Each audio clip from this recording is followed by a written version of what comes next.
All right, and we're live. Hi there. Hi, everyone. Welcome to our third and final May Mental Wellness Workshop. And I'm very excited to share this time here with Dr. Julie Starr, a very great friend of mine and also a practitioner on EvolvMe, and also Nich Ramjaya here, and as I like to call her since birth, Nicole. So this is going to be a wonderful evening, and we're very excited to put on this workshop for you tonight.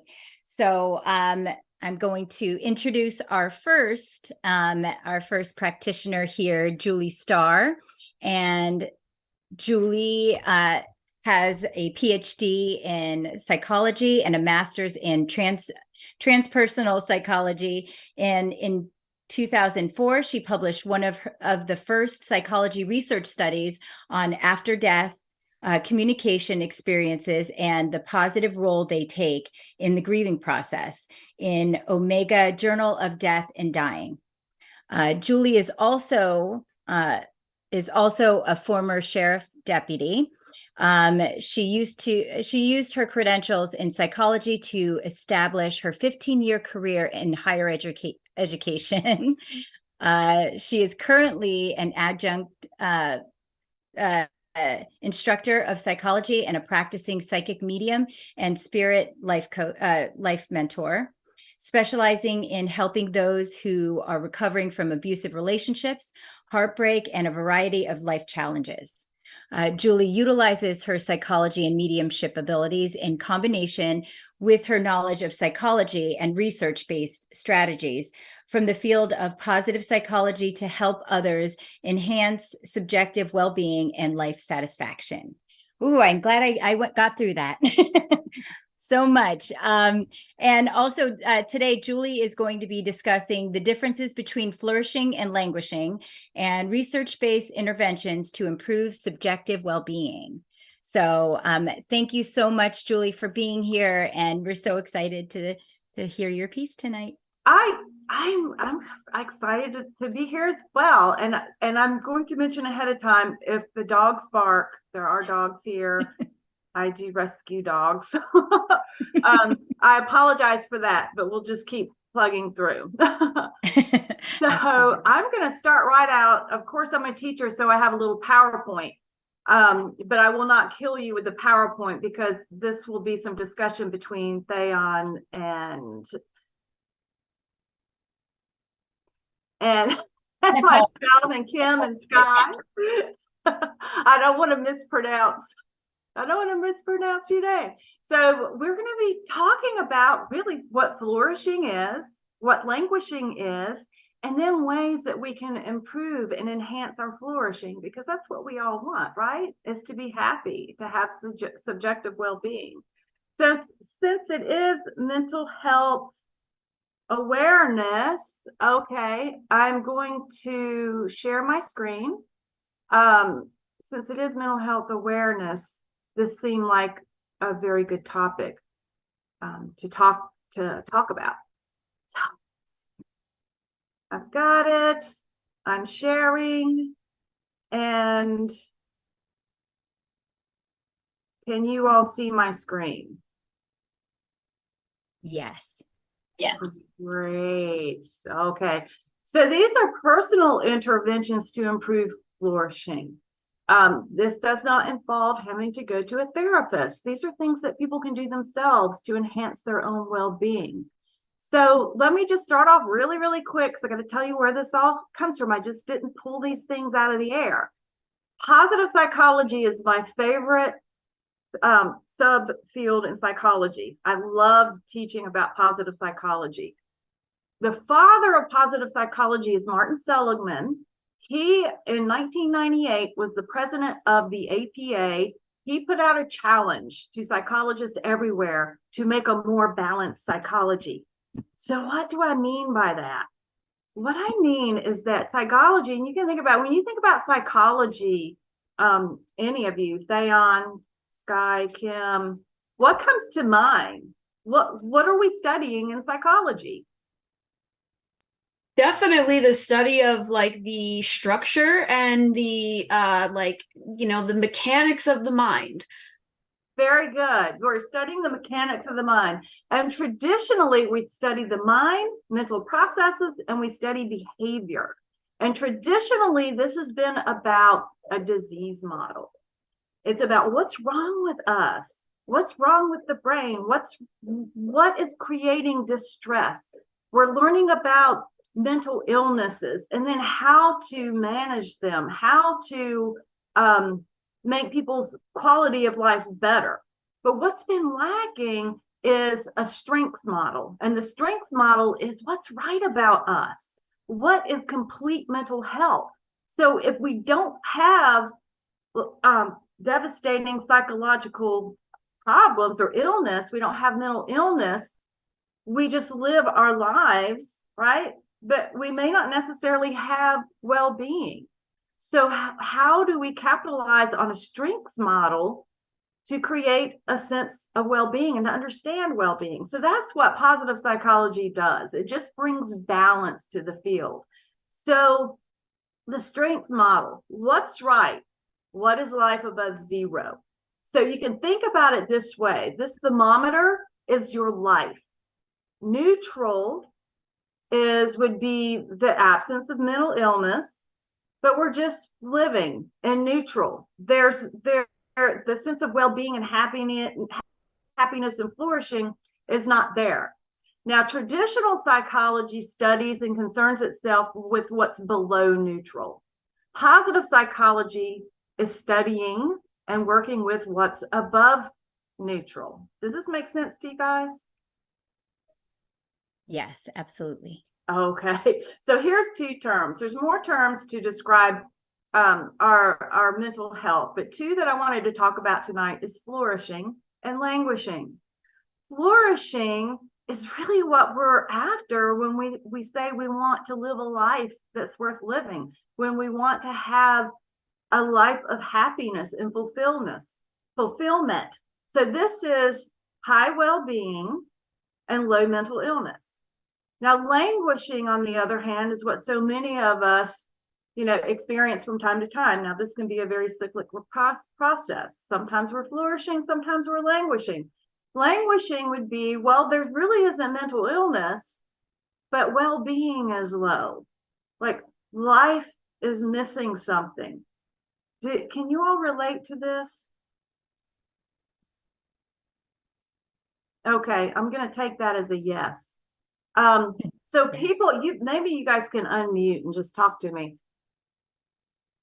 Sure. One of the things several of the things that we've learned in research in positive psychology is that people can flourish and thrive, even if they don't think they can. Did you know that our happiness, there is something called a happiness set point, and at least 50% of our happiness is based on our genetic makeup? Did you know that? I think so. I think I've heard something like that. Yeah. Yeah, so research shows us that that's very, very likely true. So the happiness set point, you have like this normal set point, like, oh, this is like my normal, and something really good happens. And then you feel really happy. And then, so you win money at the slot machine and you feel really happy. And then you come back down eventually off that high and you're back to your set point. And then something bad happens. And then you are feeling sad, you're feeling low. Eventually you adapt to that and you start coming back to your set point. Now, different people have different set points, and a big part of this is based in your genetic makeup. So you can think about your parents and how happy were they generally? Or do you have that similar set point? Now, I said 50%, so that doesn't explain everything. What explains the rest of it? Well, the rest of it is based on our personality traits, but also our environment and our life experiences. So what we do with the positive psychology interventions is we are working with our life experience. We are working also with our own personality traits, and we are working with we are working with I'm trying to think of the word.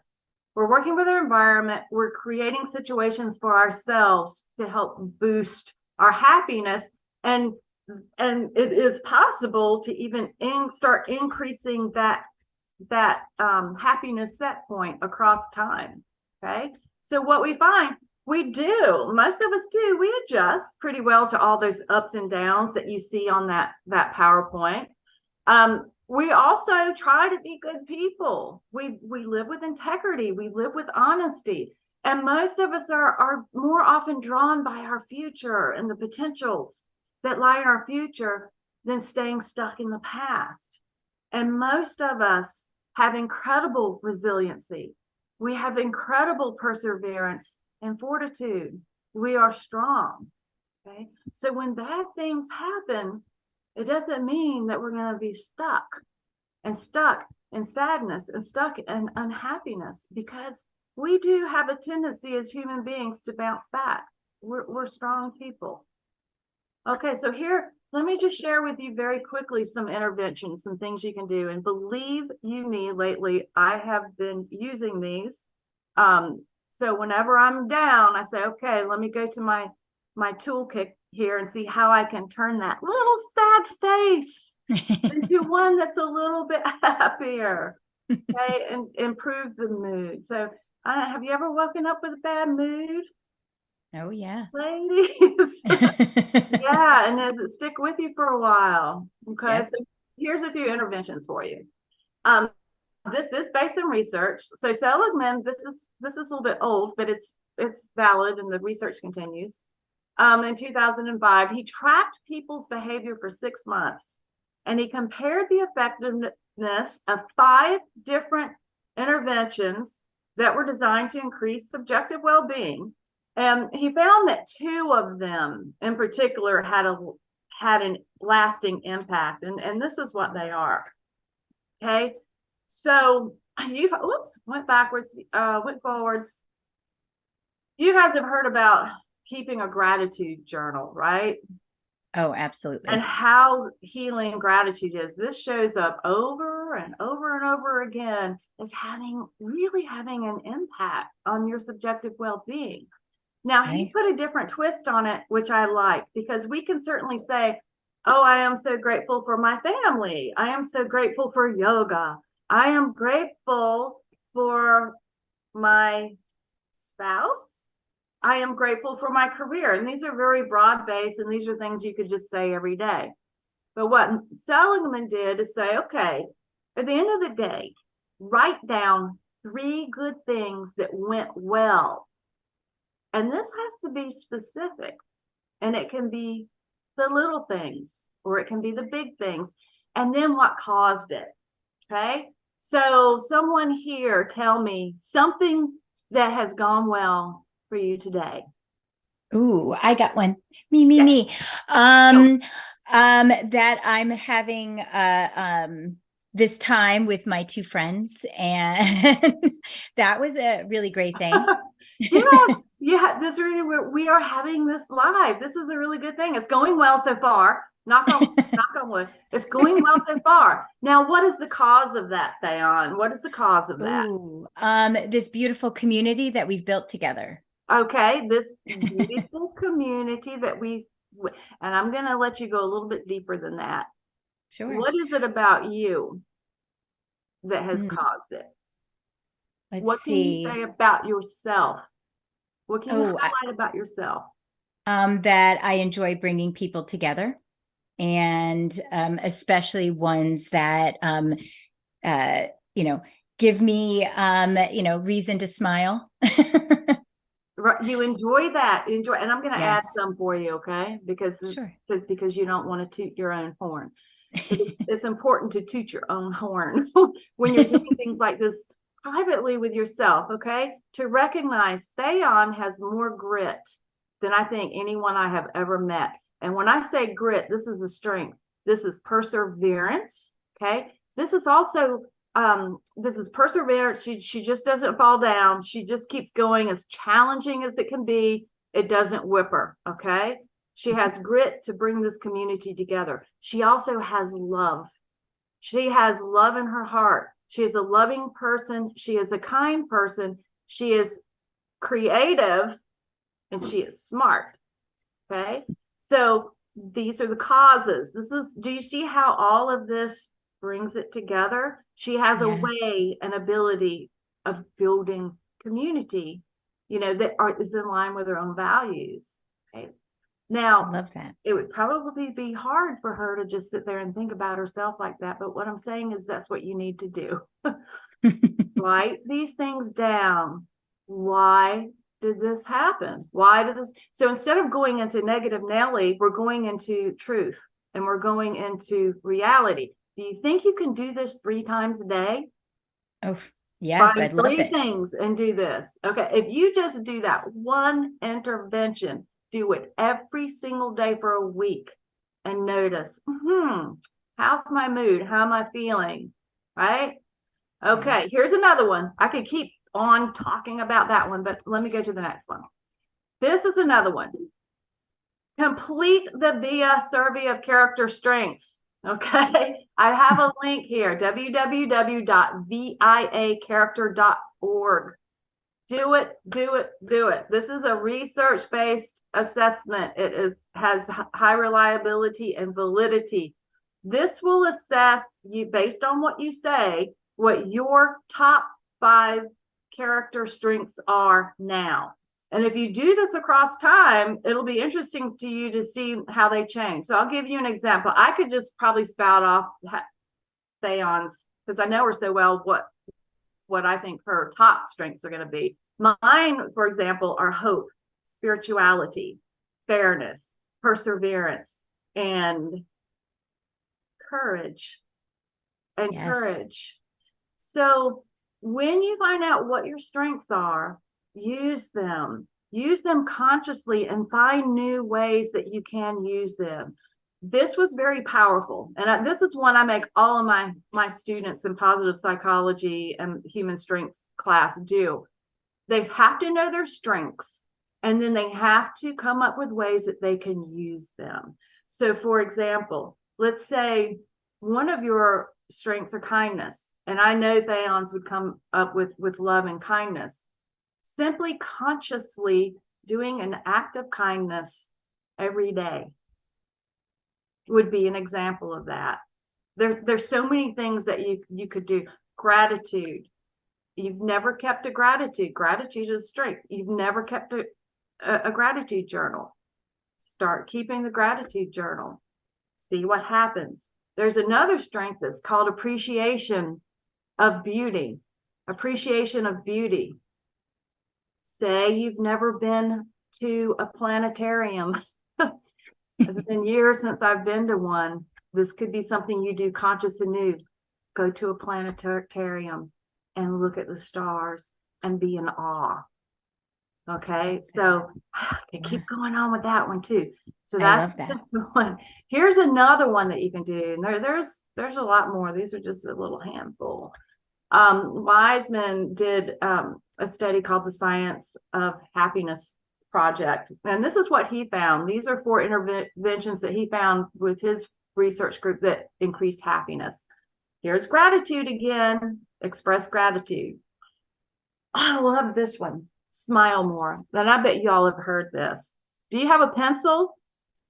Yes. Pencil or pen if you're not worried about germs, and put it in your teeth. And it makes you smile, right?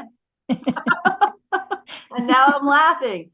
Whether you feel like smiling or not, put it on a fake smile. Do a fake smile. It actually releases neurotransmitters in your brain. It activates serotonin, which that in itself can increase your mood. And you might actually find, oh, now I'm laughing. Now I have a real smile because I did this stupid thing here. Right? Or I'm just doing like this. and that will make you feel smiling and laughing. Wow. Get those neurotransmitters going. Reduce that cortisol. It can do great things. This is one. Recall a pleasant event that happened the previous day. You're feeling down. Get out of that thought loop that's making you feel down and start thinking about something that made you feel happy. Now, if you can't think of one for the previous day, what's the most recent one? Yeah. Can someone here in my panel give me something pleasant that happened in just the last 2 or 3 days?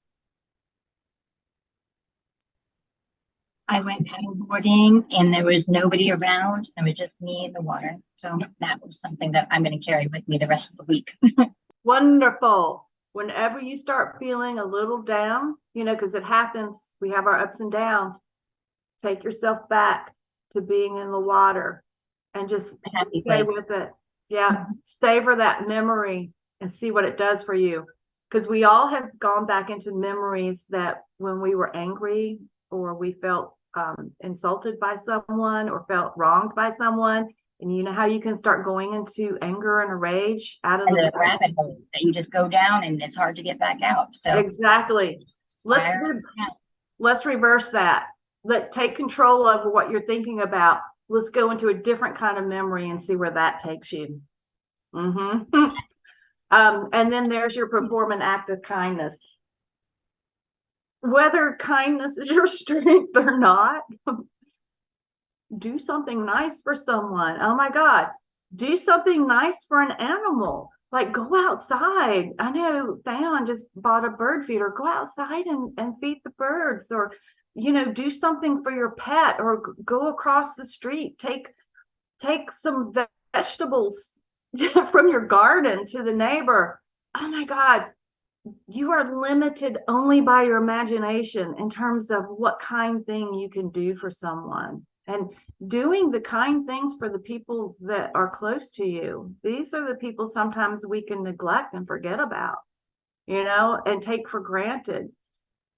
You don't have to just do kind things for a stranger on the street, though that's nice too. Be kind to the people who are around you. These are the people that Source has put in your life for a reason. So don't take them for granted. Be kind. Being kind to another person or an animal or a plant for that matter. For some of us eccentrics, even, the rocks that we pick up in the desert and shine up love. Like me. That can go a long way to reducing stress and anxiety and just improving your overall sense of well-being. All right, this is the last one. So I'm going to give you Sheldon. I don't know if I'm saying her name right. Lyubomirsky. She is a prominent researcher in positive psychology. She also found the gratitude exercise. You see, this has come up in 4 different studies. The gratitude exercise. And here's another one. Okay, so you're feeling like you don't know what you're going to do for the rest of your life. Maybe you're feeling a little stuck. You're having a little trouble finding purpose and meaning in your life, or you're at a crossroads, okay? And you're kind of in the dumps about it. We all get there. Start thinking about and writing about what your life will be like in the future when you have accomplished your goals and you have realized your dreams, and then live it in your imagination, daydream about it, write about it, right? And see what happens. I'm not going to tell you what happens for me when I do that, because I want you to try it if you have not tried that and see what happens. It's also a good way, this is not scientific, but I find it to be a good way to manifest your goals too. All right. Last thing I'm going to leave you all with, and this is one I go back to over and over again when I feel like I am languishing. I go back to Seligman's perma theory. He made a theory about what creates complete mental health, what creates subjective well-being. And that is 1, having positive, Now we have positive and negative emotions, and you are never going to just be if you have all positive emotions and no negative emotions, then you're in denial about something, okay? Because there is both. There's always a both. We have a balance of positive and negative emotions, and we can feel both at the same time, okay? I'm telling you, you can. The goal is to have a little more positive emotion than negative emotion. Tip the scale a little bit. So having positive emotions, being engaged in life, and this can involve hobbies, doing things that you enjoy, doing things that make your heart sing, being engaged with life, and then having positive relationships. We all know that having negative relationships, abusive relationships, unhealthy relationships can have a terrible impact on mental health, a terrible impact on well-being. Positive relationships, which are those? We need those. And then having meaning. So when bad things happen, find a way to find some kind of purpose or meaning in that, something that you've learned, some outcome that is meaningful. Also, having a sense of purpose just in your everyday and the things that you do, and being able to create meaning is important. And then accomplishment. You got to have a goal. If you don't have a goal, get a goal. Get a goal, even if it's a tiny goal, and accomplish it. The more accomplishments you make, or the more steps you make toward your accomplishment, goes a long way. There's one thing that he missed here, and I'm thinking about my yoga teacher here, and that he's been criticized for, and we've just kind of added on, and that's called V for vitality. Because health, vitality, and good health is an important part of this as well, and taking care of our health. So when I'm languishing, I go back to this model. I'm going to say, okay, what am I missing? And I'll pick one. Oh, meaning. I'm losing a sense of meaning. Let me work on that. And let me find the meaning in difficult circumstances. Let me find the meaning in things that are going wrong. Positive relationships. I might be having some trouble in my relationship. Okay. Let me go back to my toolkit and do some of the things I need to do to improve my relationships. Or maybe I need to let some go. So anyway, in a nutshell, there's a few interventions for you, for your toolkit. I hope you'll try some of these. And I do hope that you will take the VIA survey on character strengths. And there's all kinds of information on that website too. Awesome. It's a free assessment. You don't have to, there's a paid one, but you don't have to do that. You can do the free one. Wow, this was, I love this, because not only does this fit perfectly in tonight's theme for our workshop, but it really does. And I think we all can resonate with this, and doing these practices of, living in gratitude and finding 3 things that, you can say happen positively, in your day, or even just giving yourself, that love of telling yourself that this is what I'm good at. These are my strengths. These are, I think is just a wonderful way, not just for mental health, but just in everyday mindfulness, it's really about, creating that positive energy. And, so easily can we, fall in with that negative energy. In fact, I think that's really what, us as humans naturally gravitate to. Mm-hmm. So adding those positive affirmations and reminding yourself of things to be grateful for really helps just keep that positive energy flowing. So, yeah, you have more control over how you feel than you may think you have. Absolutely. Absolutely. And thank you so much, Julie Starr. And I love calling you that, Dr. Julie Starr. But tell us a little bit about, you're a practitioner here as well on EvolvMe, and tell us a little bit about some of the services and offerings that you have. Well, one of my main services is just simply meeting with people and doing psychic readings. So we'll do a reading, and I'll do readings on the questions that they have. But before I even start, I sit down and I do a drawing, and it's just an intuitive drawing to help me connect. That kind of gives me like an idea of where the person is in their life and what some of their challenges are. Usually comes out. And then this is something that we can focus on, is what some of these challenges are, if the person's resonating with that. And generally they do, and they say, yeah, that's kind of where I'm at right now, where my questions are. And then I will bring in knowledge from psychology. So, psychology is just such a big part of my life. I can't just leave that out. Right. It's an important piece. So I bring in some of these interventions to help people, and I also can go a little bit into future trends and what may be happening in the future based on the current choices that they're making. And another thing that I do is I call it spirit life mentoring, and I'm not, real settled on what to call it. That it's basically, especially with people who are because I have so much of my own experience with this, but heartbreak, abusive relationships, they're having life challenges that's just basically kicking their ass. I like talking with people, especially young people. Especially, I like talking with people and helping them with that. So this is where I'll bring in the psychic work as well, and also mediumship, because sometimes we'll connect with loved ones or spirit guides.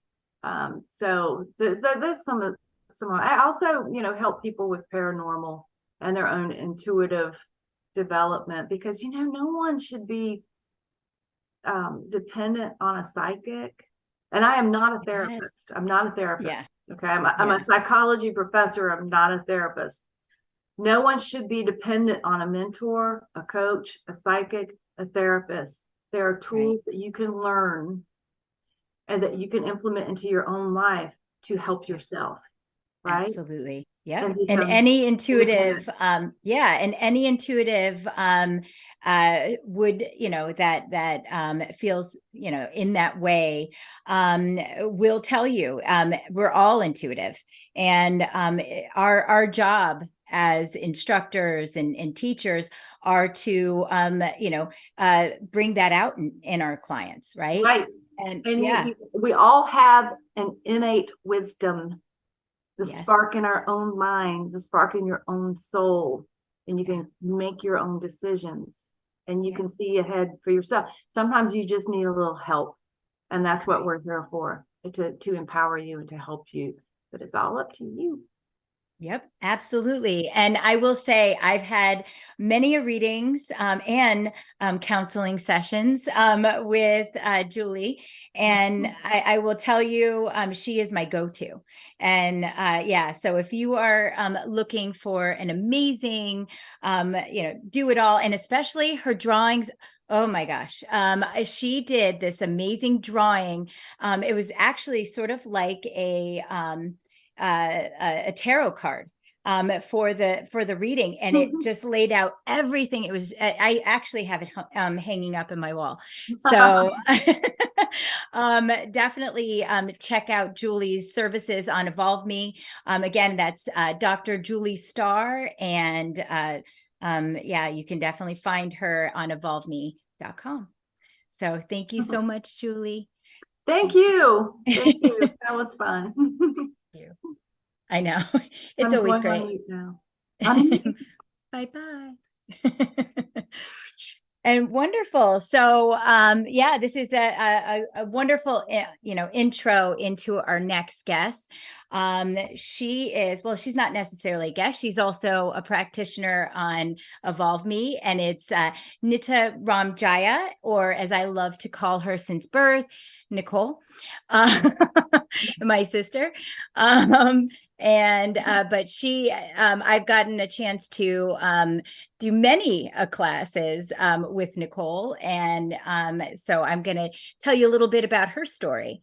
So Nicole is a passionate yoga instructor whose goal is to help others find more joy in life. Through challenging times, Nicole found Kalinatha Yoga, which gave her the tools and resources to not only strive, but to thrive forward with an enthusiasm, with a new enthusiasm for life. She studied and practiced Bikram, I always say this wrong, Nicole, Vanasa, and Hatha Yoga since 2012. However, in 2015, she earned her 200-hour certificate at Kashi Ashram in Sebastian, Florida, became a certified teacher of Kalinatha Yoga, breath work, meditation, and chair yoga, and is in the process of obtaining her 300-hour, holy macaroni, yoga teacher certification at the ashram too.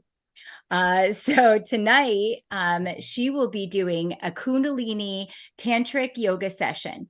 And that's opening chakras and clearing by combining movement, mantra, mudras, and pranayama to help balance and ground.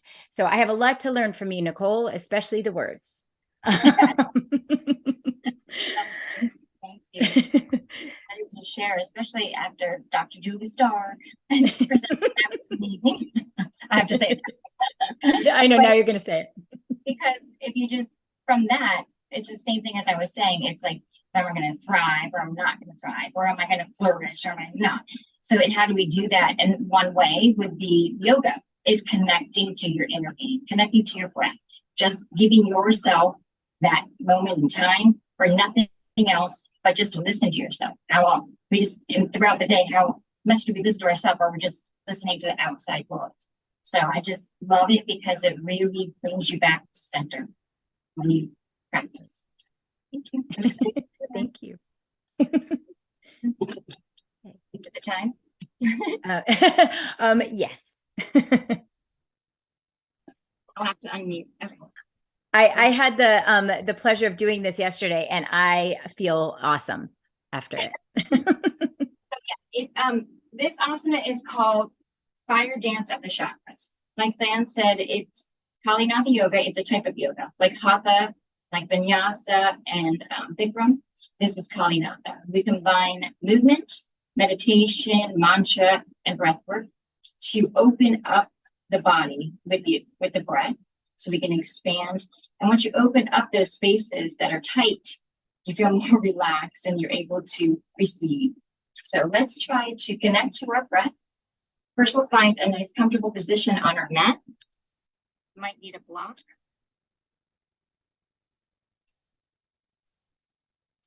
Please let me know if you can't hear me. So we're going to have a seat on our mat. In Kalinatha Yoga, we move with our breath. So we focus on the breath and then followed by the movement. It's also moving with awareness. So there's a difference between just moving and then moving with awareness. We can practice that now. Sitting in your comfortable position, let's bring the hands to pranayama. So that's just moving. Now let's try to do it with awareness. I want to become aware that the right side of my body is the masculine side. Feeling the sun in the right hand. I'm going to breathe that energy in and out. Then I'll bring my awareness to the left side of the body. Feel the feminine energy, the full moon in the palm of the left hand. Breathing it in and out. Now let's gently raise the hands slowly, merging sun and moon. And if you did that with me, you can feel the difference in the way that you move with awareness or just moving around scattered. So today, let's focus on moving with awareness, but connecting to our breath first. So we'll sit up nice and tall, shoulder blades are back, shoulders up, back down, palms facing up on your knees. Top of the head reaches to the sky. We're going to inhale deeply by expanding the belly, hollowing out the back of the throat, making an ocean sound. It's called the Ujjayi breath. So inhale deep. And then exhale completely by pulling the navel back to the spine. So just take a few more breaths like that, listening to that Ujjayi breath, letting go of your day, what you have to do next. Just give this moment to yourself, connecting to your breath. Breathing deeply in. Exhale completely. Again, let's ground into Mother Earth. So we're going to visualize the breath coming up from the earth. And then we're going to exhale out the top of the head, clearing this path, the chakra path. So we have thousands of chakras in the body. But tonight we're going to focus on the 7 main chakras. So the biggest chakras are the energy centers. We're all energy, and that's what we're calling the good energy in. And we're releasing what no longer serves us, the tension, the stress from the day. So from here, let's take a deep breath in from the earth. Exhale out the top of the head. Again, inhale deeply. And exhale out the top of the head. Now, remember that Ujjayi breath. We're going to ground into Mother Earth. We're going to take deep inhale, and we're going to exhale down into the earth, visualizing this breath going down into all the layers of the earth. So deep inhale. Exhale, send the breath down to the earth. We're going to do that twice more. Inhaling. Exhale, send the breath down into the earth, Mother's womb. Grounding and connecting.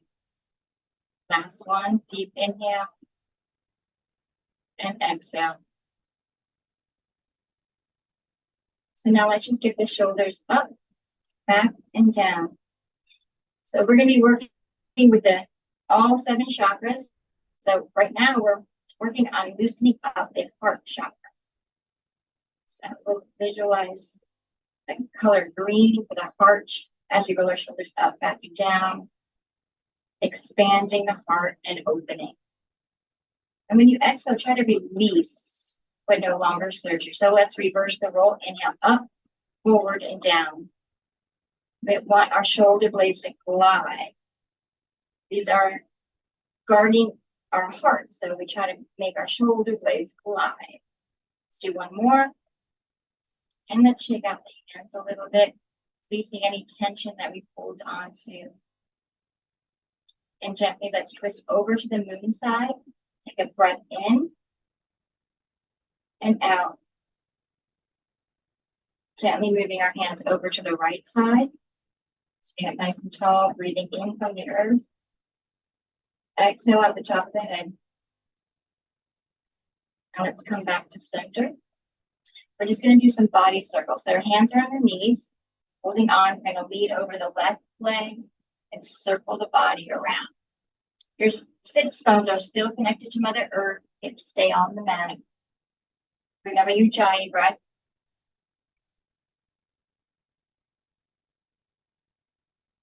Just connecting to the earth, feeling that energy flowing up from the earth and out the top of your head. Let's do one more in this direction. And then reverse. Opposite direction of the right knee. Breath followed by the movement.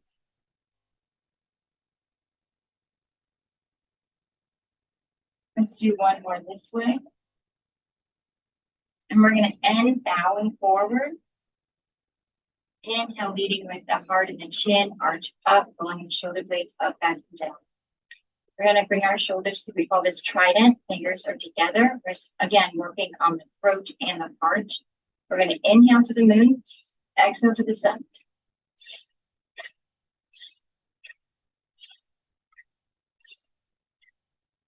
Strong breaths. 3 more. Last one. Coming back to center. Shrug your shoulders up and down. We're going to place our right hand on the mat. We're going to work on the blissful chakras. We have thousands of blissful chakras all the way up. So it's important to stretch this area. Because, you know, when you get stressed, you feel all clenched in. But we need to expand so we can find that joy that we're looking for. So right hand on the mat, or you can use a block. Remember to modify.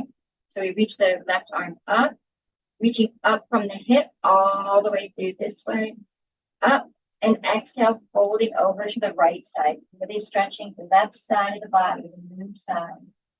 Relaxing the neck, breathe in deeply. Exhale. Let's deepen your stretch. More deep breath. And exhale. Inhale, using the abs, back up to center, releasing the left arm. The other release on the left side of the body. Left hand on the mat, or you can be on your forearm, or you can be on a block. Reaching the right arm up. Let's reach up out of the waist. And exhale, folding over to the moon side.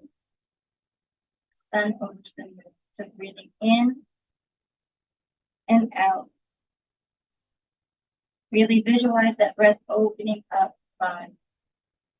And when you exhale, release any tension or stress. Last deep inhale. And exhale, using the abs coming back up to center, releasing the right arm.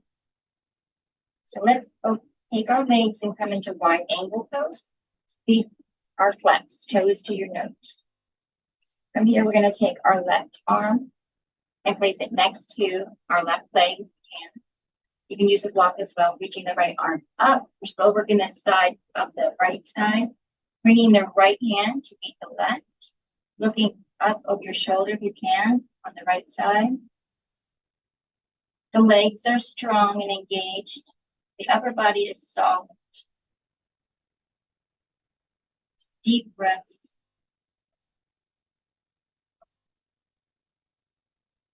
Inhale, reaching the right arm up, placing it next to the right leg, palm facing up, reaching the left arm up, stretching up out of the waist, bringing the left palm to meet the right. Toes are flexed, looking over the left shoulder, breathing into the tight spots. Remember that Ujjayi breath. One more deep inhale. And exhale, coming up to center. Now let's stretch the lower back in the midsection. Either you can come down on your forearms or on a block. Feet are flexed, we're protecting our knees. But we're just going to lift the left, placing the left hand flat on the mat, looking over the left shoulder. And then switch. Right palm is flat to the mat, looking over the right shoulder. And then just go back and forth. Whatever feels good to you. Just trying to open up that space that's tight. Let's do one more on each side. And then walking yourself back up to center, rolling your shoulder blades up, back and down. Let's take our hands and placing them on our shoulders.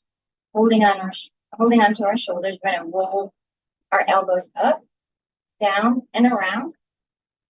We carry a lot of tension in our shoulders and in our neck. So it's important to move the body daily. So inhaling up, exhaling down. Your breath is your life force. So the more breath you can take in, the more happiness you can get. Last one in this direction. And then reverse. That's inhale the elbows up and around. Sitting up nice and tall, feet are flexed. Let's do two more in this direction. And last one. And then let's reach our arms to the side. Shoulder blades are together, palms are facing up. We're going to do a Vastrika breath. This is great to calm the nervous system. So we're going to inhale deeply. Exhale. Inhale. It's also called a bellows breath. Last one. And then we'll reverse. Inhale up. Big breath in. And exhale. Last one. Now from here, let's bring our legs together. Knees to the side, coming up to tabletop. We're going to do a few cat-cows. So this is helpful for the whole spine and balance. So you want to make sure your hips and knees are in line, shoulders and wrists are in line. You drop the belly, arch your head. This is cow. Inhale, Exhale, bend the elbows, arch, belly button to the spine for cat. And then inhale, exhale. Do a few more at your own pace. And one more. Now, in order to get the oxygen and the energy going up the spine, let's do you just walk your hands slightly forward, hips forward, and then pull back. Ha. Inhale forward and back. Last one, inhale forward and back. Now, come to neutral back. We'll extend the right leg. Want to flex your foot, feeling strong in the abdomen. Right leg is strengthening, and then left arm forward. Cat balance. Feeling strong in the abdomen. Feel the energy running through your body. Deep breaths. And release. Take a breath here. Extend the left leg back. Foot is flexed. Once you have your balance, straighten your right arm. Feeling strong in the abdomen. And release. From here, let's bring our knees a little bit together. We'll just circle the hips. Do one more in this direction. And then reverse.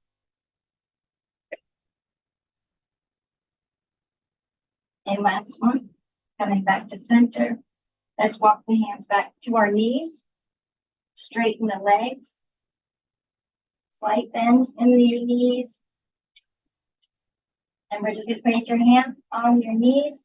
Tuck your chin and slowly rise up. Rolling the shoulder blades up, back, and down. From here, I just want to do a little bit of a twist. Again, it's for opening up the spine. So you're inhaling and exhaling to the right. Slowly winding down. Getting the whole body loosened up. We'll come back to center. And I want to work on the lymph nodes. So we're going to just do, it's kind of like pistons. We're going to raise and lower with a strong breath. So we're going to focus on the exhale. So we'll do it's like this. I'll count. So this helps release all of this pressure up here and in the glands. So let's begin. Soft fist, slight bend in the knees, and begin.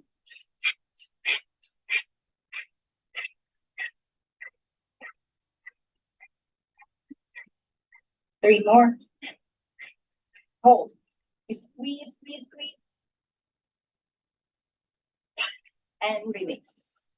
This is called the Natha Prana stretch. Releasing the toxins in the body.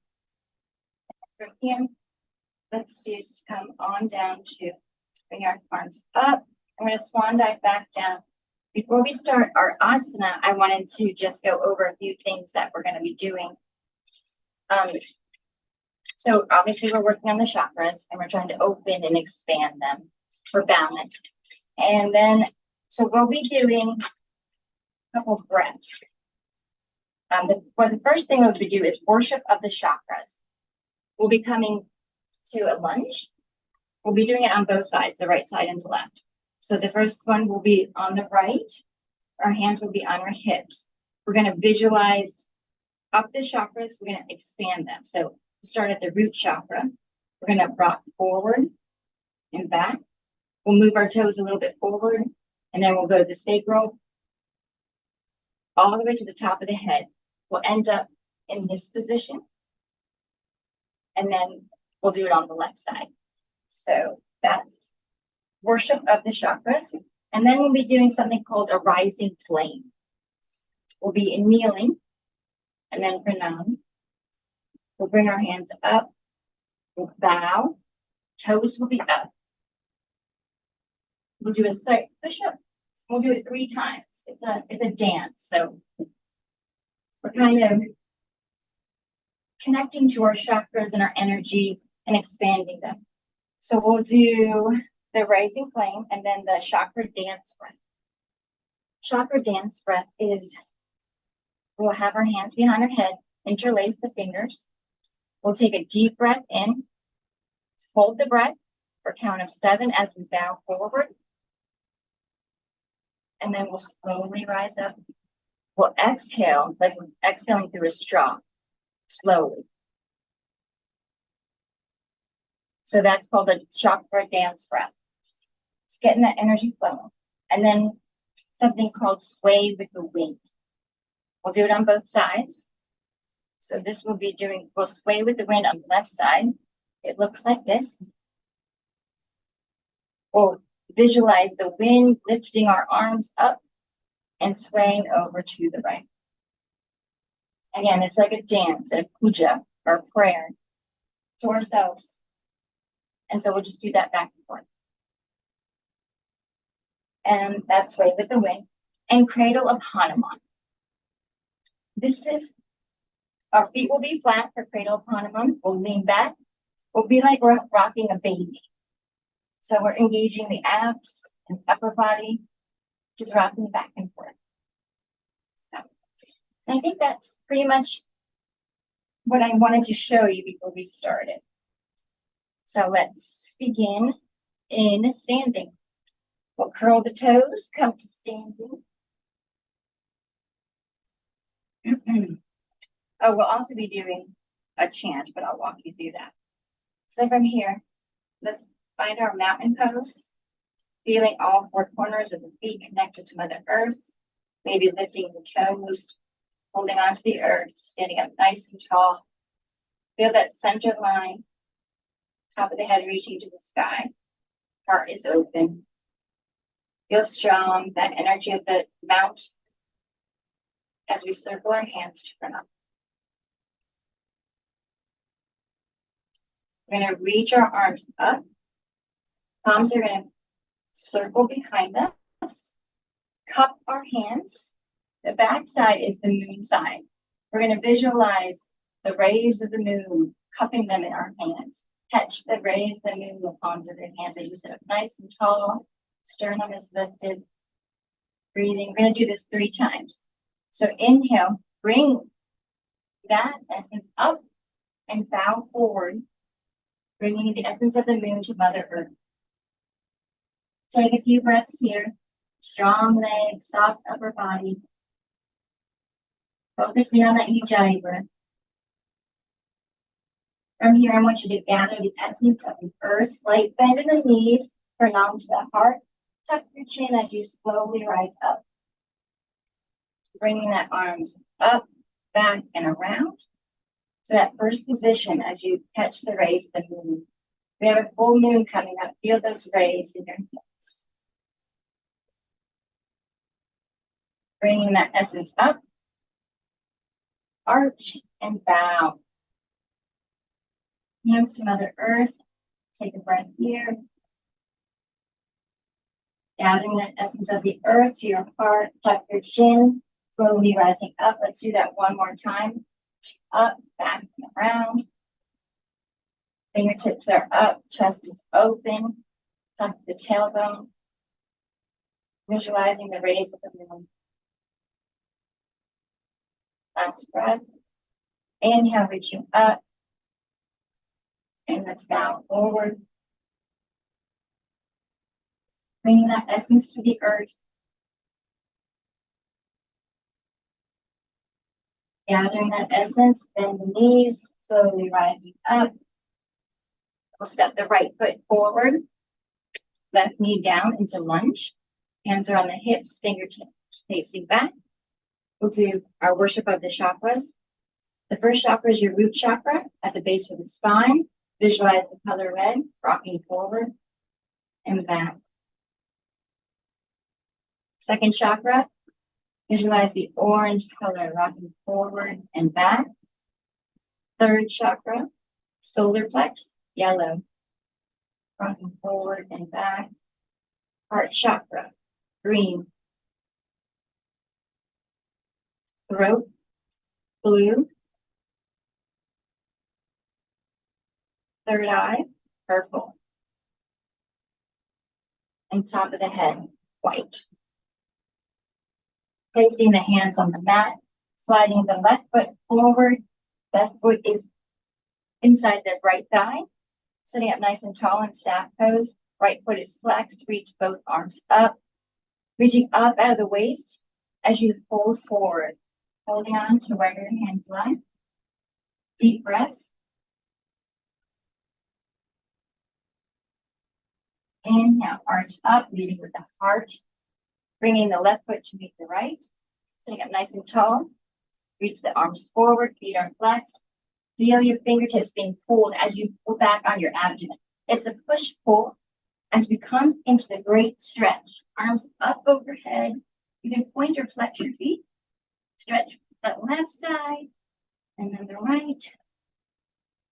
This is a whole body stretch. Feet are still flexed. Arms are up. Shoulder blades are on the mat. Using the abdomen, coming up to sitting. Circling the legs to one side. Come to kneeling. Hands on the hips. We're going to do the left side of the chakras. Left foot forward. Focusing on your first chakra. Breathing in and out. Sacral chakra, orange, breathe in and out. Third chakra, solar plex, yellow. Fourth, marked, green. Throat. Third eye is purple. And then top of the head, white. From here, hands are on the mat. We're going to move the right foot to meet the left thigh. Sitting up nice and tall in staff pose, we reach up and back forward. Take deep breaths using that Ujjayi breath. Arching up, following your arch. Now we're going to come into our kneeling pose. We'll do our rising flame. So this is where we do that push up. So we'll circle our hands to pranam, reaching the arms up, bow forward, toes come up, push up, and twice more.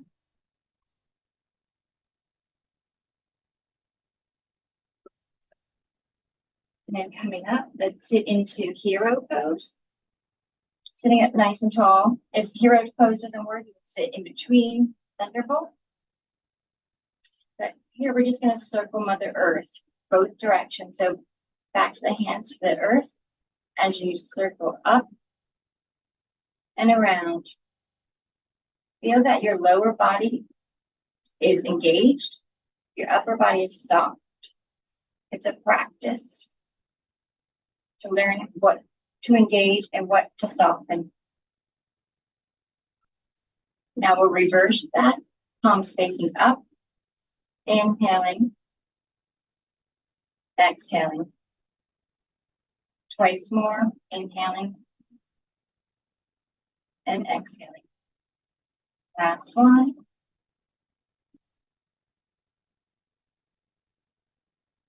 And now let's circle our hands forward. We're going to come into the forearm lunge. So again, we're going to breathe in each of the chakras, starting on the right side. Again, right foot forward. You can come onto your forearms. You can stay up here, or you can use a block. So let's visualize again the red at the base of the spine. That is your first chakra. Breathing in and out. Now bring your awareness to the right side of the second chakra. Breathe in and out. Third chakra, solar plex. Breathe in and out. Fourth chakra, your heart. Breathe in and out. Throat. Breathe in and out. Third eye, breathe in and out. Top of the head and exhale. Coming back up, let's switch the legs. We'll do the left side of each of the chakras here in your lunge. Coming onto your forearms for block. Focus at the base of the spine, breathing in red for the root chakra. Left side of sacral chakra. Left side of solar plex. And left side of the heart. Left side of the throat. Left side of third eye. And the left side of top of the head. Coming back up, we're going to touch the big toes together and come to sit in Mother's Triangle between the feet. If that doesn't work for you, please just come to sit in easy pose. From here, we're going to chant. We're going to chant Om Namah Kundalini. It's 4 times, and each time we're going to lean back. And the fourth one, we'll bring our elbow back to the mat, and we'll place our left arm on our right shoulder and breathe here. So, from this position, let's circle our hands to pranam. Inhale. Om Namah Kundalini Namaha. Lean back slightly. Om Namah Kundalini Namaha. Leaning back slightly. Om Namah Kundalini Namaha. And last time, lean back slightly. Inhale. Om Namah Kundalini Namaha. Bringing the elbow back to the mat, or you can leave it up here, and bringing the left hand to the right shoulder. Just breathe here. They call this the eye of the mother on the right side. Inhale, bringing both hands to center. Drop the left elbow to the mat, circling the right hand to the left shoulder, and breathe on this side, 3 breaths. Inhale, coming back up center. We're going to take the feet forward, right leg over the left. Left toes are pointing behind you, reaching the right arm up, back, and around. We're going to do a spinal twist on the right, holding on to your right knee with your left arm. Finger toes are pointed as you inhale. Exhale, twist, looking over the right shoulder. Spinal twists help release the toxins in your spine. So take a deep inhale from Mother Earth. Exhale at the top of the head as you twist a little deeper. Last one, inhale and exhale. From here, we come onto our Kalinatha, elbows, and we switch the legs. So the left toes are pointing back, left leg is over the right, bringing our right arm, holding onto the left leg, reach the left arm up, back, and around. Taking a deep breath into the base of the spine. Exhale at the top of the head, clearing that path. Inhale deeply, and exhale. Last one. Coming back to center. We're going to come to pranam. And we're just going to close our eyes if you feel comfortable, but bring your awareness to the base of the spine. Feel that breath coming up from the earth, all the way up to the heart, and then exhale out the top of the head. Let's do that twice more. Feel the energy coming up from the earth. When it's against the heart, exhale out the top of the head. Last one, deep inhale. Exhale, shoot it out the top of the head. From here, we're going to bring our feet together into butterfly. Hands are behind us, fingertips are facing back. Just lift the hips up a little bit. Just rock side to side.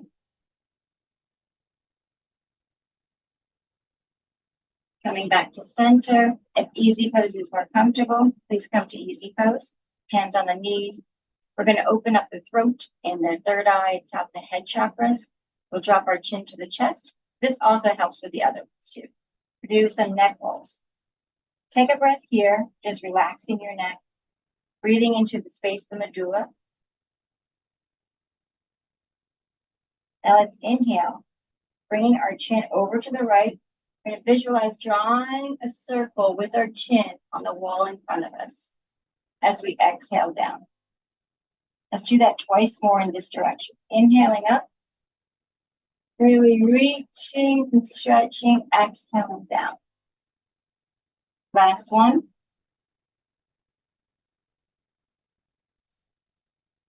Just notice where the tight spots are without trying to fix it. Now just pause when you get to center. Inhale to the left, drawing a circle with your chin on the wall in front of you. Twice more.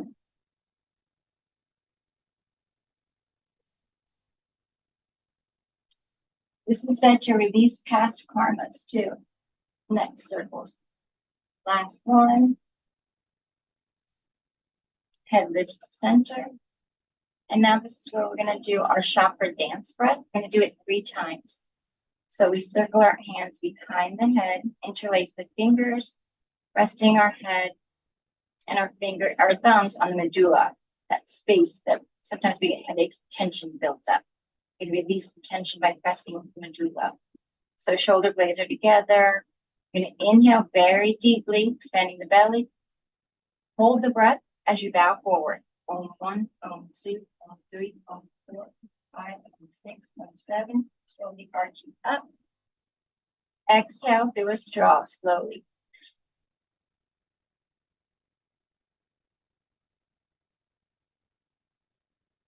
Let's do that twice more. Inhale deeply. Hold and bow. Om 2, Om 3, Om 4, Om 5, Om 6, Om 7. Arching up. Exhale through the straw. Belly button to the spine. Last one. Deep inhale from the sides of the body. And hold. Om 1, Om 2, Om 3, Om 4, Om 5, Om 6, Om 7. Inhale, arching up. Exhale through the straw. Releasing our hands. We're going to come into a half great stretch. Feet are flat to the mat. Arms extend forward, pulling back on the abdomen. Reach and pull. Shoulder blades flat to the mat. Maybe tuck your tailbone. Arms are up, shoulder blades are on the mat. Using the abdomen, up. Bringing the legs around to the right side. We'll have the left foot inside the right thigh. And the right foot is behind us.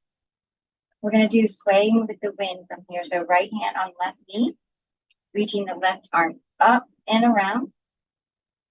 So again, let's visualize the wind lifting both arms up and swaying over to the right side.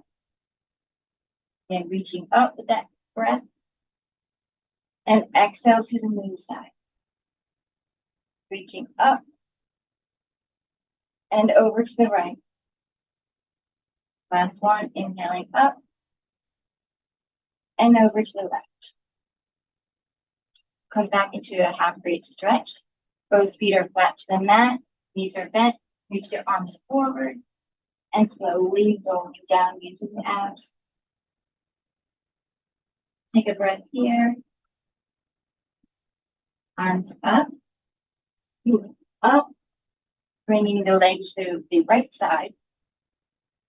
We did that one. Bring the legs to the left side. Left leg is behind us. Right foot is in the left thigh. Sitting on both sits bones, placing the left hand on the right knee. Reach up and around. I'm going to sway on the right side. Feeling that wind as it lifts your arms up and over. Now we're going to feel strong in the lower body and soft in the upper.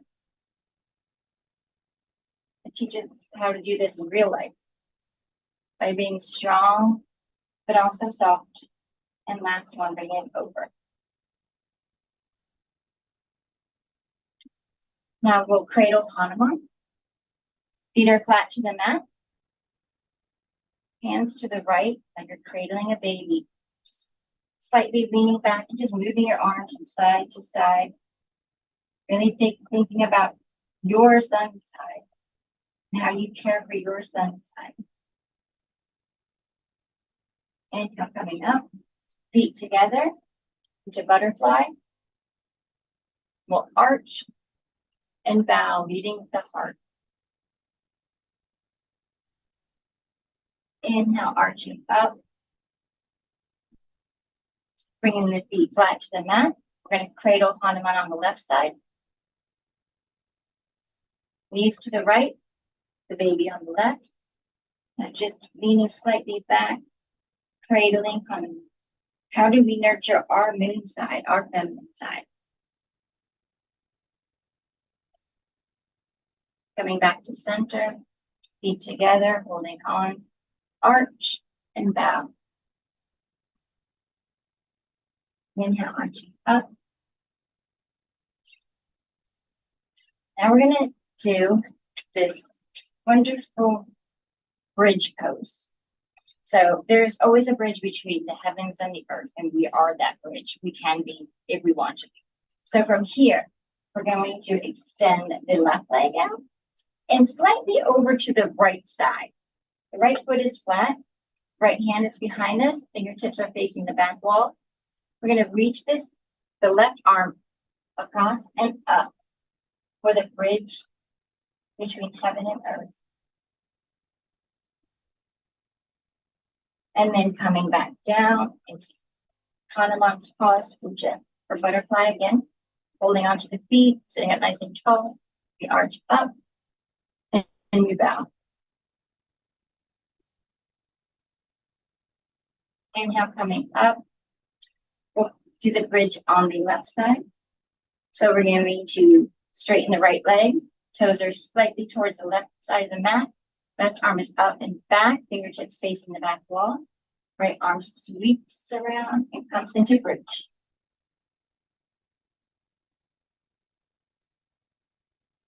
And coming back down. Coming into easy pose or lotus. Sitting up nice and tall.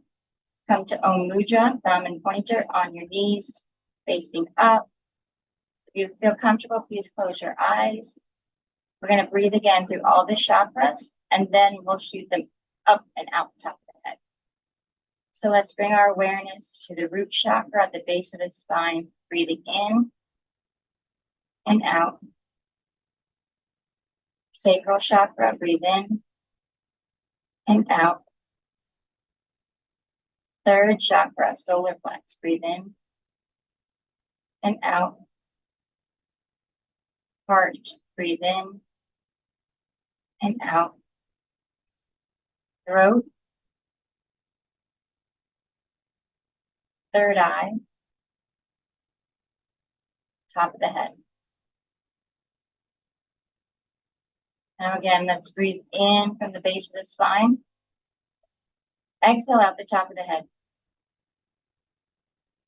Once more, let's clear that path. Breathe in and exhale out. Now just allow your breath to come back to normal. Notice your breath. Is it more relaxed now? Is it tight? Just notice. Breathe in through the heart. Exhale through the third eye.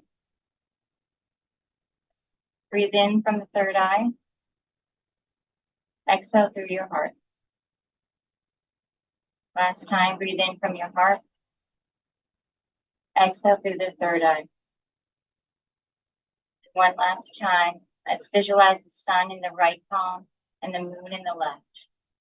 Breathe in those energies, lifting the palms, gathering space and place, merging in your heart. Thank you for practicing. Namaste.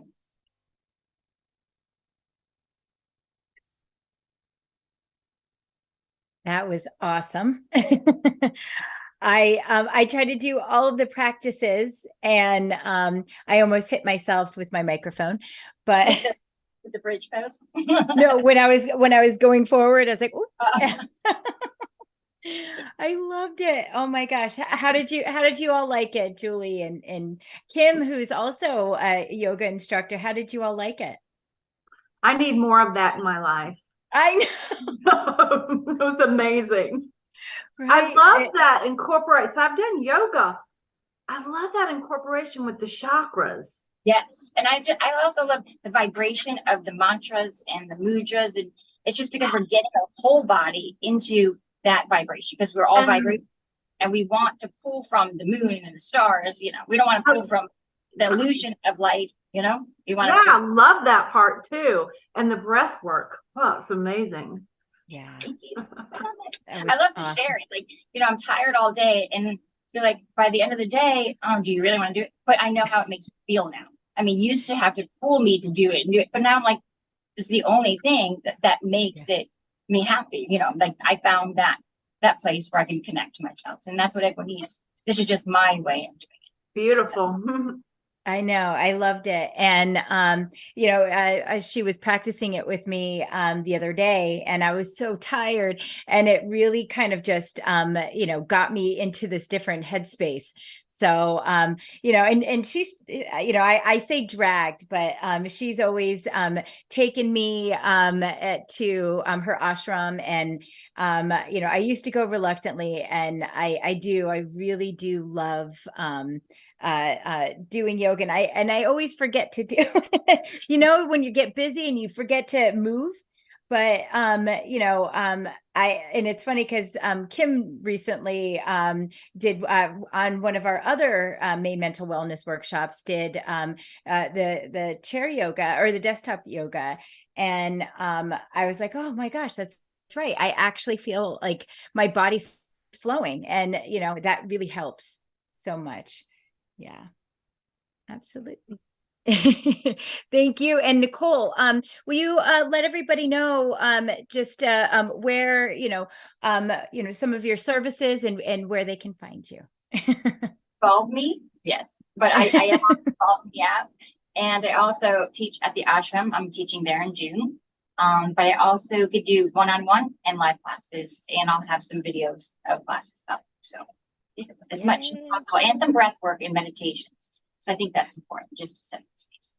Absolutely. And I definitely, I'm going to, we're already recording this, so I will practice that when I'm not wearing a shirt like this. So, oh my God. Yeah, no, I, and especially this one where you're, the Vegas nerve. The vagus nerve. Yeah, yes, I was doing that too. That is awesome. Yeah. Thank you so much, Nicole. Thank you.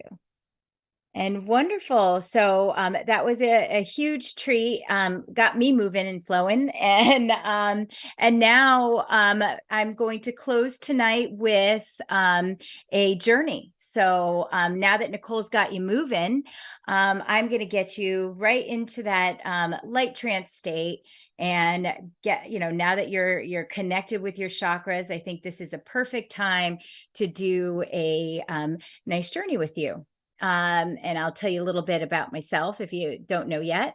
My name is Theon. I am the founder of EvolvMe. I'm a natural born medium, as well as a remote viewer, healing channel, and an intuitive development instructor. Who studied for over 10 years of just about every form of psychic practice, and still do, to find my purpose in helping others find peace within their life, as well as help others develop their spiritual and intuitive abilities. In an effort to build an authentic, supportive space for spiritual learning, I developed the EvolvMe community for exploration, while making spirituality accessible for all who seek it. So yes, and tonight I will be doing a guided journey, and this is training your subconscious. And a big theme today was training your subconscious to achieve your goals, an empowering guided light trance journey to clear obstacles and create space within your subconscious to help clear a path to your goals. So this is one of my favorite things, because one important aspect that you need to sort of understand when taking a journey is that and I always say this, your conscious mind trains your subconscious. And when we build symbols within that conscious mind, it trains our subconscious to utilize them as cues. So I do this in some of my services. I do oh my gosh, I forgot my services. No, I do a subconscious house clearing, and that's very helpful for people. It helps to empower, your situation. It helps,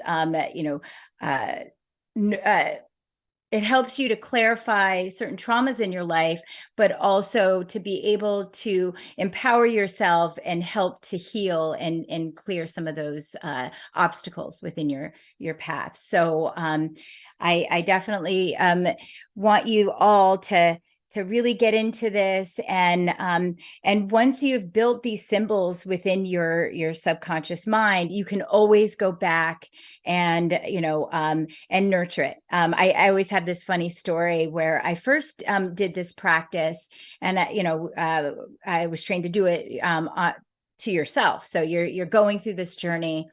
And in one, and it was like sort of laid out like a house, and in one of the further rooms, there was this little tiny door, and in that door was this tiny version of me. And this was, symbolized my lower self. And, when you're doing these journeys, it's not about creating it. It's about allowing that symbol to appear to you. So when I cue you, just ask for whatever symbol I call out, and whatever that symbol becomes to you is your symbol. And so mine happened to be a tiny version of me that was very tattered, worried, and that side of us that worries about things or has fear on things. And what I've learned to do is when I'm feeling extra worried about something, or I feel like I'm being triggered in some way, I go back to that little room with that tiny me, and I give her love, and I brighten up her room, make her door bigger, and give, nurture her. And it always, strangely enough, helps me. And because I'm doing something for myself, and because I'm empowering myself to heal and to work with some of the triggers and traumas that I have, and we all have them. So it's always a good technique to come back to. So definitely, hopefully you will enjoy this. So I'm going to sort of set the mood, and I always like to keep as few distractions as possible. So I'm going to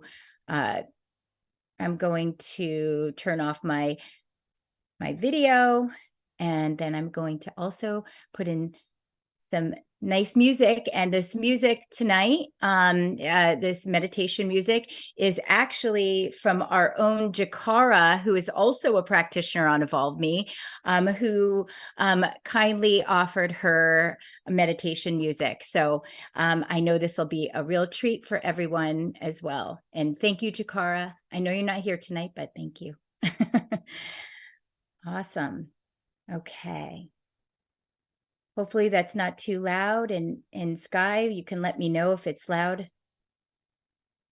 if you can hear me clearly. Okay. Yes. Oh, thank you.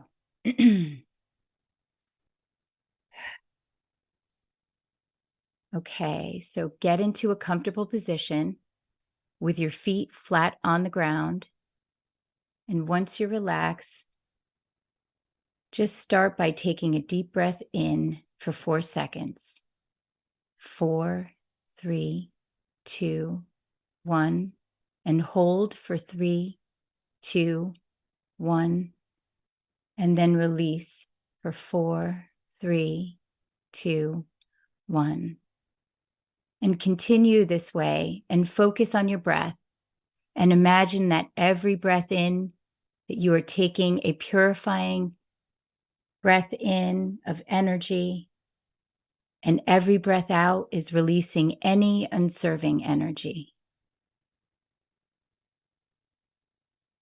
And just take one more deep breath in at 4, 3, 2, 1, and hold for 3, 2, 1, and release 4, 3, 2, 1.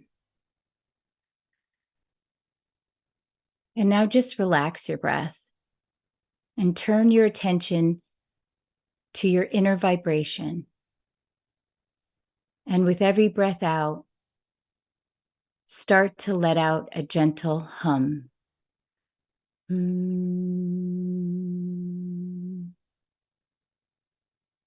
need to change your breath. Just move with it as you hum. And this will help clear and calm the energy of your body and space around you. And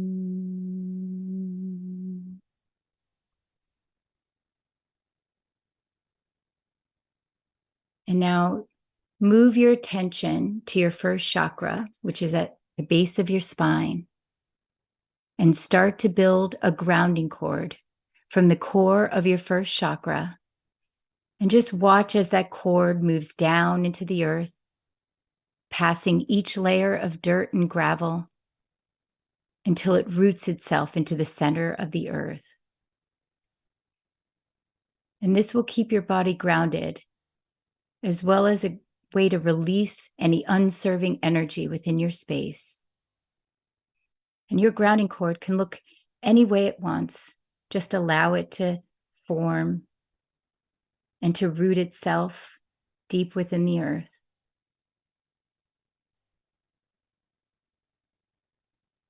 And now imagine that you can view your aura all around you. Imagine that it's like a bubble that goes 3 feet all around. And notice the color of your aura.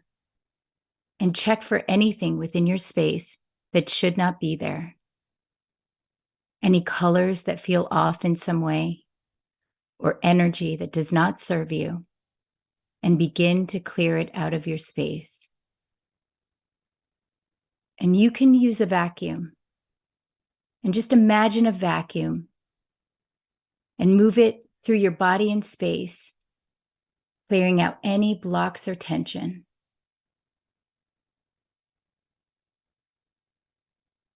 And once your energy is filled into this vacuum, shoot it out of your space and watch it disappear into nothingness.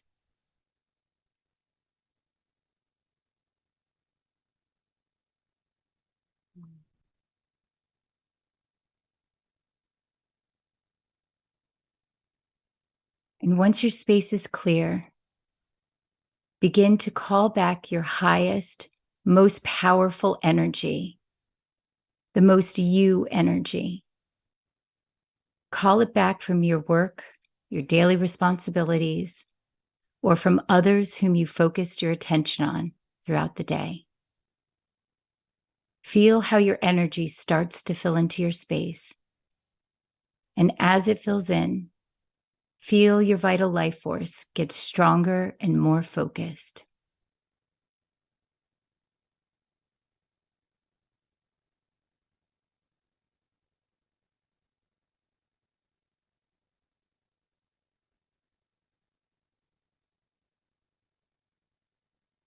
And now bring your attention to your 3rd eye within the center of your forehead. And take your 2 fingers and tap your forehead to wake up your third eye.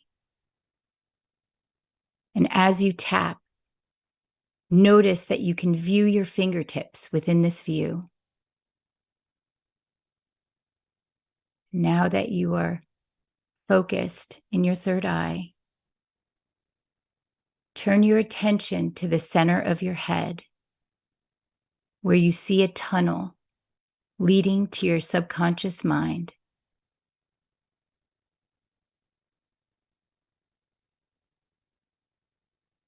And think of a goal, one goal that you want to achieve. Doesn't have to be big, but any goal that you are looking forward to. And with your intention set to view your goal, you walk forward and see a door. This door is the opening to the path of your goal. Notice the door and what it looks like. Does it feel bright and aesthetically pleasing? Or is it dark and tattered? It is okay either way, because you are only seeking the message that this symbol is trying to relay to you. And just view for a moment this door. Study it. What is it trying to tell you? Feel the texture of the door.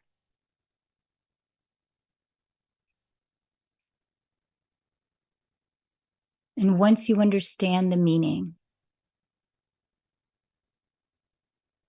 and if it needs improvements, remember that you have the power to make any changes necessary, as you are in control. If you need, ask to replace this door with the door that best helps you move forward to your goal. And notice how the door transforms. And again, you don't have to intellectualize it. Just allow it to form for you.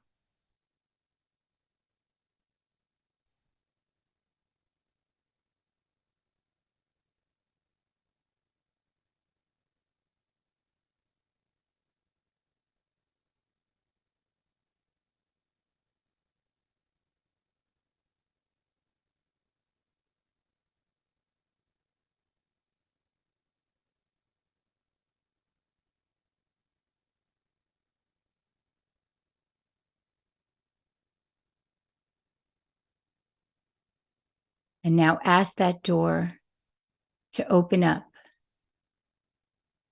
so that you can view your path. And as the door opens, take a good look around.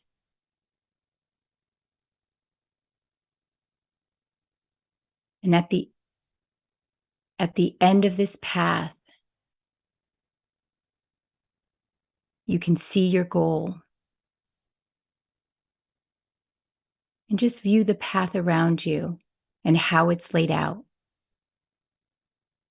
View the condition of your path. Does anything stand out to you? Is there anything within this path you feel is blocking you or needs to be cleared? And if so, I will give you a few minutes to explore. And just remember, you are in control. And if you need to know more, just ask. And then if necessary, make adjustments or improvements where they're needed in order to clear the way to your goal.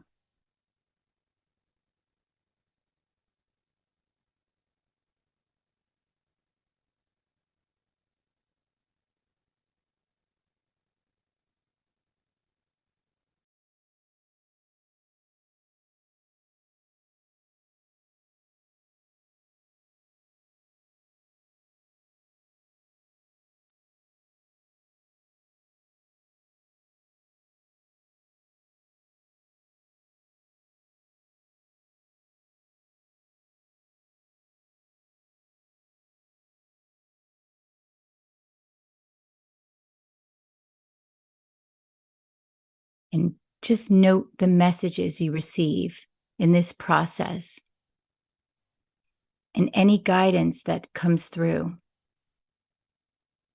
Note the changes and adjustments and how you feel on this path afterwards.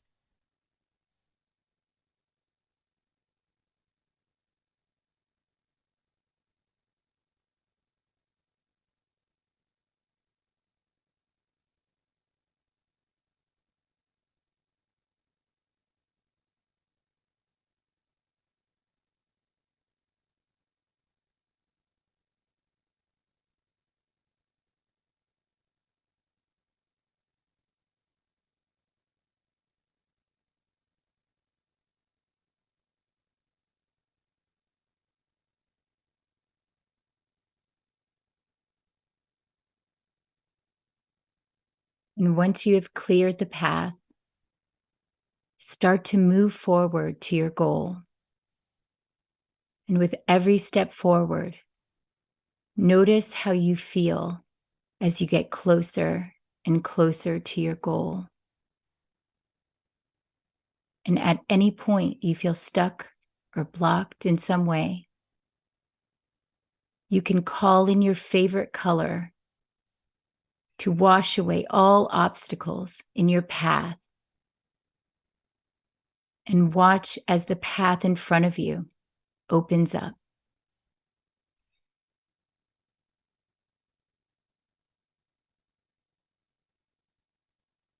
Just remembering again that you have the power to change your path and how you traverse it.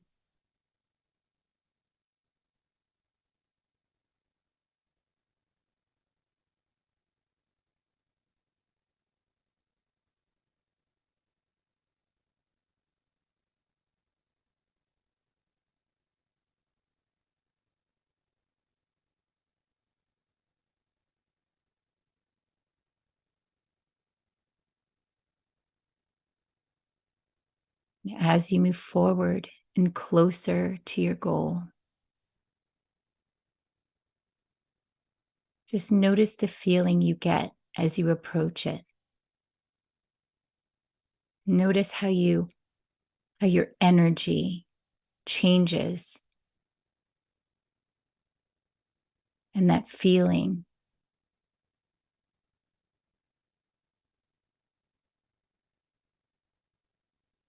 And now that you have come to the end of your path, view the goal in front of you and notice how you feel. Is it the same goal you set out to achieve? Or has it changed slightly or a lot?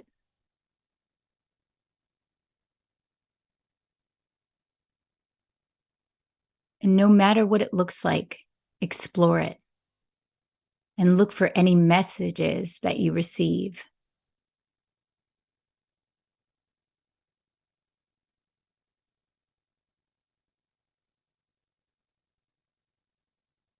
And if you need to adjust this goal or create a new one, do so, and then praise yourself for giving you the love and time to open up your possibilities.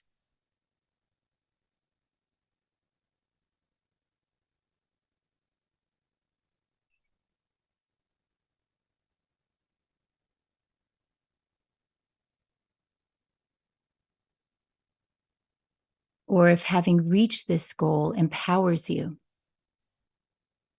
soak in this feeling and the experience gained, and keep it with you to use it again whenever you need.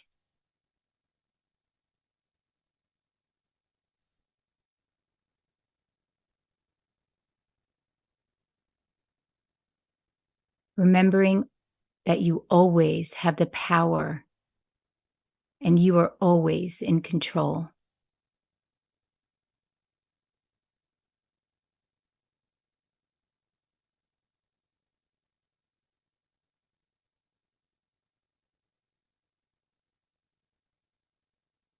And remember, you can always come back to this goal. You can always look through your path, visualize any obstacles, and heal it.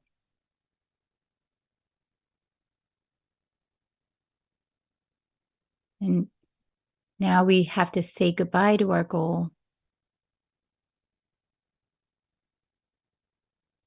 But we can always come back.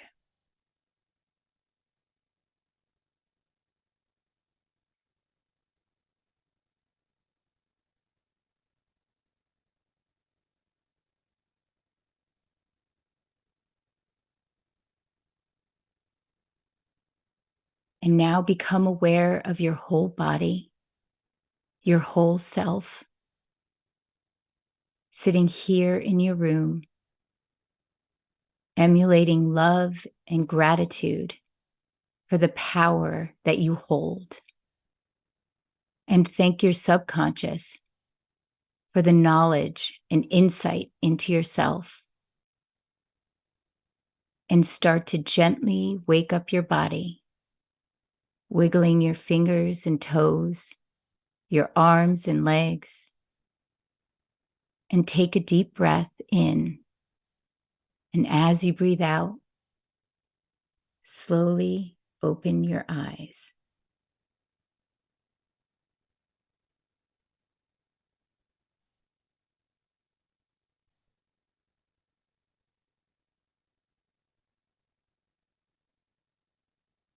And I'm going to give you a few minutes to wake up. I was getting a little into that. I almost kind of fell asleep.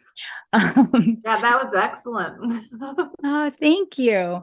Yeah. And oh, go ahead. No, I'm saying I loved it. Thank you. Thank you. I know.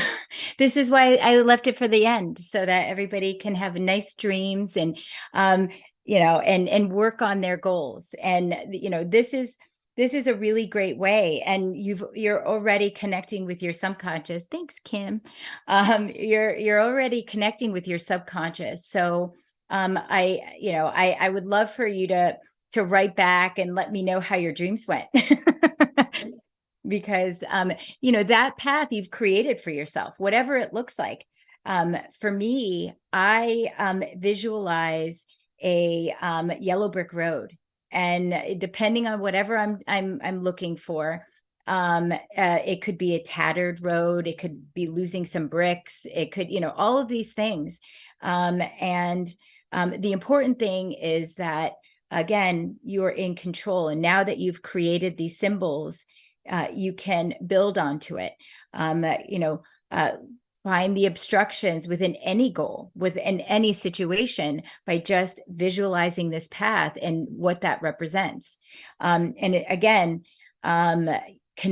with your subconscious is not about forcing the thoughts or the message. It's about allowing the message to come to you and allowing your subconscious to speak back to you. So, you can try this practice with many things. It's one of my favorite things to do, because I'm always surprised at how healing it is and how empowering it is. Where you think you're just sitting there imagining something, but in reality, your subconscious is saying, "Oh, okay, well, I'm I guess I have to clear this way to this specific goal." And your mind works in, as Julie will tell you, your mind works in very ways that we can't even sometimes understand. But what we know is that your subconscious is a one is a one of the parts of your brain that we rarely know much about. But one thing we do know is that there are ways to train your brain. And one great exercise that I like to do, and I talk often about that, is I train my dreams. And in training your dreams to give you messages, I've even done remote viewing exercises in my dreams, because I've trained my dreams to give me the message. And I always say, within the last dream of the night, and I'm going to remember it fully. And I will tell you, setting that intention and then going to bed, it's just like manifesting, right? So when you set the intention, the problem sometimes, what happens in manifesting is that we overthink it. So we set out to manifest something, and then we have this thing about talking ourselves out of it, where we're like, oh, well, I can't really do that, and blah blah blah. So the great thing about manifesting within your dreams is that you go right to sleep. And so you don't have any time to tell yourself no. So when you do, try that tonight. Right before bed, set the intention, clear your mind, and just, I'm going to figure out this problem, or whatever it is, XYZ. I'm going to put the answer to this problem in my last dream of the night. And I'm going to remember it fully and be able to write it down as soon as I wake up. And say it a few times, and just, focus your visuals on seeing that problem and throwing it to the last stream of the night and finding the answer. And just doing that is going to help you. You'll see, you'll at least remember the dream and remember what it has. And there's usually a message. I don't think I've ever not had a message come in with mine. So definitely try that. And if you can, message me on evolveme.com and tell me your story, because I'd love to hear it. But yeah, I wanted to just hear from anybody. I know this is sort of a personal thing, so feel free not to say anything. But if anybody, Nicole, Sky, Julie, Kim, if you have any, kind of interesting epiphanies or anything that you want to share, please feel free. I'll share. Yay! So my door was made out of gold. Ooh. Yeah. So that was kind of exciting to see.